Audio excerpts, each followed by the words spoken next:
Shalom and welcome to 2 Minutes of Torah. This year is entitled Think Before You Whine. Famous question, end of Parshat Vayeshev. Yosef goes ahead and he's working his way up Potiphar's house. He has the whole accusation, then he's thrown back into the prison, works his way up again, interprets a dream for the Saramashkim, and that's his ticket out. So one would think, he says, please help me out. And Vishkachehu, he's forgotten. Rashi says, quoting the Medrash, that because of his false faith in the Saramashkim, therefore he had to stay longer. Everyone asks, what's this about? He was trying his way to get out. He should be pragmatic. Just wait for salvation to come. Is that what it means? Many different answers. One answer offered by Rishol Shait from Rockaway says the following, very nice insight. If you look at what he says to the Saramashkim, he doesn't just say, please help me out. He says, I didn't do anything wrong over here. And you should know I was brought down to Egypt under false pretense. I was accused of things I just never did wrong. He basically is resting his head on the Saramashkim's shoulder, saying, listen, it's not fair. What happened over here? Sometimes you say to a person, hey, how you doing? The person starts telling you how he's doing, and you never meant to ask him how he's doing. And it's clear. He just said, good morning, how you doing? But he is looking for shoulder to cry on. People need that. People need the human touch. They need the compassion. They need someone to care for them. They need to be able to vent. It's a human need. And at times it's appropriate to just whine and cry on other people. There are times that may be necessary and needed.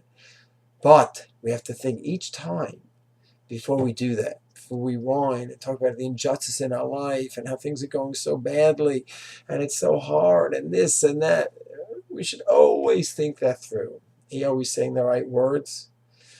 Are we expressing proper respect for Hashem, love Hashem in the situation that He puts us in? But even if we think that through, we decide we just need to talk it out. Who's the address? Speak it out to whom? So right, Shait says, based on these questions, we have to revisit Yosef.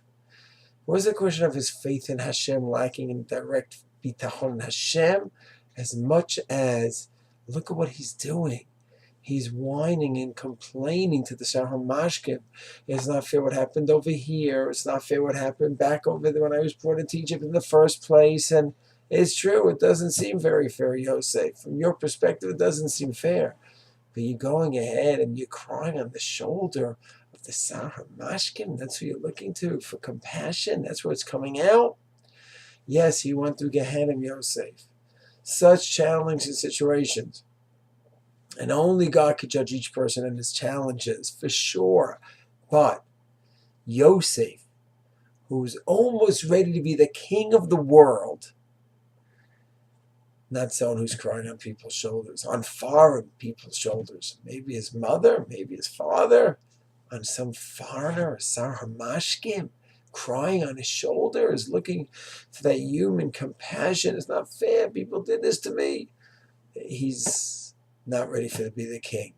He needs 2 more years. So it's not so much a punishment, 2 more years, as much as he just needs a little bit more time to have that gavura, that greatness. Not that he doesn't have any emotions. He's an emotional person. He's a human being. But everything, every emotion at the right time in the right place. And if he's going ahead and he's soaking Saramashkim's shirt with his tears, looking for compassion, then Hashem said, stop. We're not ready for the kingdom. Not ready for the regal position, the royal position, where this is just inappropriate, Yosef. There's addresses for these kind of things, and this is not the address. You need to grow up a little bit more. So this to me is a fascinating insight into Yosef, but into ourselves as well. The person asks you, how you doing? You start whining and complaining. How are you presenting yourself? What are you making yourself look like? And who really are you? Things didn't go well at work. So you're looking down on the situation that's so bad. Where's your faith in Hashem, your bitachon Hashem? And if you're having some emotional crisis or some issue, is this really the person to go ahead and start crying to and whining to? If you're Ben Torah, Talmid Chacham, if some person asks you, you should go ahead and look that way in front of him. These are questions that need to be addressed. And therefore, maybe there are places that it is appropriate to do that, maybe not. Maybe with a relative, a friend, a spouse, maybe. But what I say is, think before you whine. Shalom.